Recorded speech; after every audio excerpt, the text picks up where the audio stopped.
Baiklah, assalamualaikum warahmatullahi wabarakatuh. Kembali lagi bersama saya Echa Wulandari, mahasiswi Pendidikan Sejarah Universitas Negeri Medan dengan NIM 319331010. Adanya video ini dibuat, saya akan mereview salah satu film kartun yang dimana judulnya itu adalah Kisah Inspirasi Pippo dan Embro.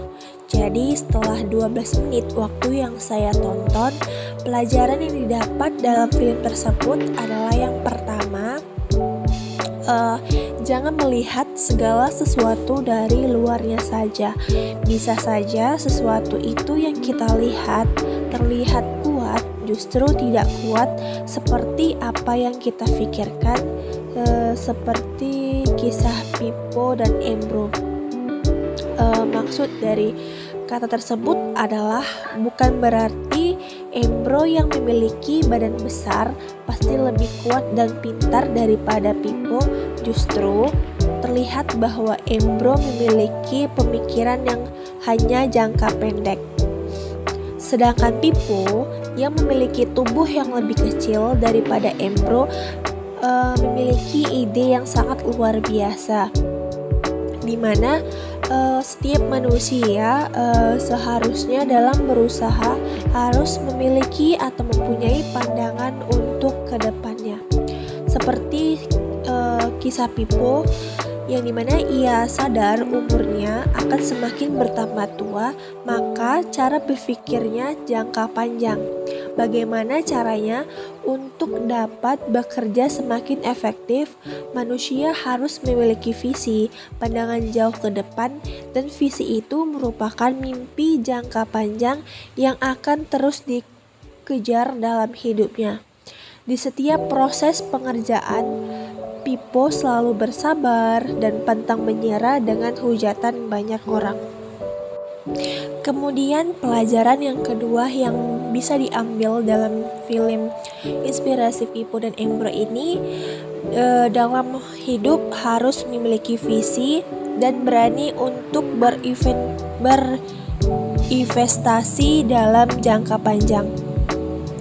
Maksud dalam kata itu, jika dalam hidup kita sudah terdapat visi, maka beranilah kita untuk pintar-pintar berinvestasi dalam jangka panjang. Tidak harus investasi berbentuk uang, akan tetapi juga dalam bentuk tenaga, pikiran, dan hal positif lainnya.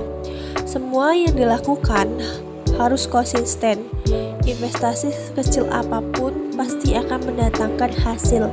Seperti Pippo yang berusaha untuk membangun saluran pipanya penuh perjuangan yang akhirnya apa yang ia cita-citakan dapat tercapai. Tidak ada usaha yang instan, semua butuh semangat dan kerja keras sampai usaha kita berhasil. Maka kesabaran, kegigihan, dan sikap pantang menyerah dalam bercita-cita sudah menjadi keharusan sebagai kita manusia. Fokus dalam mencapai tujuan kita, dan ketika usaha kita sudah berhasil, maka kita bisa menikmati hasilnya. Semua usaha serta proses tidak akan mengkhianati hasil. Kemudian pelajaran yang ketiga itu yang bisa diambil dari kisah inspirasi Pippo dan Embro, setelah sukses, jangan lupa untuk memanfaatkan kesuksesan yang telah kita dapat, seperti membuka usaha, berinvestasi. Jika suatu saat nanti kita tidak sanggup lagi untuk bekerja, maka kita dapat menikmati penghasilan yang kita dapat. Seperti yang kita lihat, banyak sekarang orang yang sukses dan memiliki banyak uang, mereka ini bekerja dengan jam tambahan dan dapat menerima kedudukan atau jabatan yang lebih tinggi. Memang mereka berhasil untuk membeli mobil, rumah mewah, barang-barang mewah, dan lain-lain. Tapi kenyataannya mereka juga merasakan kelelahan, bahkan tekanan karena adanya beban dalam pekerjaannya. Hal tersebut biasanya yang membuat banyak orang melampiaskan untuk bersenang-senang dan menghambur-hamburkan uang secara cuma-cuma. Tanpa mereka sadari, sedikit demi sedikit umur semakin bertambah dan tenaga pun semakin berkurang, hingga mereka digantikan oleh orang-orang lain yang memiliki tenaga atau umur yang lebih baik daripada mereka. Dari sini cobalah memulai suatu wirausaha agar suatu saat nanti jika sudah tak sanggup bekerja, maka penghasilan yang kita dapat juga kita dapat menikmati setelah kerja keras yang kita lakukan. Jadi kesimpulan yang bisa diambil dari kisah inspirasi Pipo dan Embro ini adalah akhirilah gaya hidup seperti Embro dan mulailah gaya hidup seperti Pipo. Mulai saat ini dan detik ini juga, yang dimana kita seharusnya menjadikan diri kita pribadi yang tidak membatalkan waktu lebih dengan uang. Kemudian gaya hidup kita seharusnya dimulai dengan memikirkan cara bagaimana kita untuk mencapai mimpi kita agar terwujud. Mimpi juga harus diikuti dengan usaha. Jika mimpi dan usaha dilakukan, maka mimpi akan tercapai melalui berbagai proses dan harus terus bersabar menunggu hasil yang terbaik.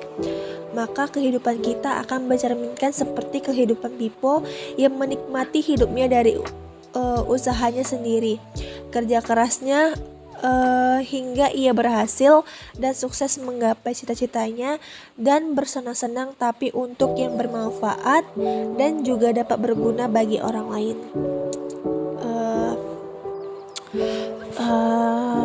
Kemudian insya Allah doa-doa ini dijabah oleh Allah Subhanahu wa Ta'ala.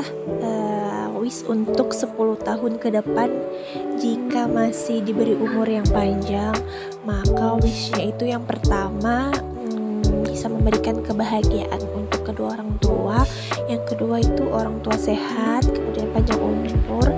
Terus wish yang ketiga itu bisa membuka usaha pet shop, ponsel dan panglong, dan rumah kos-kosan, jadi ibu kos gitu kan. Terus wish yang keempat itu memiliki rumah dan mobil mewah, amin. Yang kelima itu menikah dan punya anak yang lucu-lucu. Wish yang keenam itu sukses di usia muda. Yang ketujuh itu bisa berangkat haji bersama orang tua. Yang wish ke-8 itu banyak uang. Yang ke-9 itu hidup bahagia. Terus wish yang ke-10 itu dikelilingi dengan orang-orang baik dan menyayangi dengan tulus serta bermanfaat bagi orang lain. Semoga 10 doa ini bisa dijabah oleh Allah 10 tahun ke depan atau sebelum 10 tahun ke depan gitu. Amin. Wassalamualaikum warahmatullahi wabarakatuh.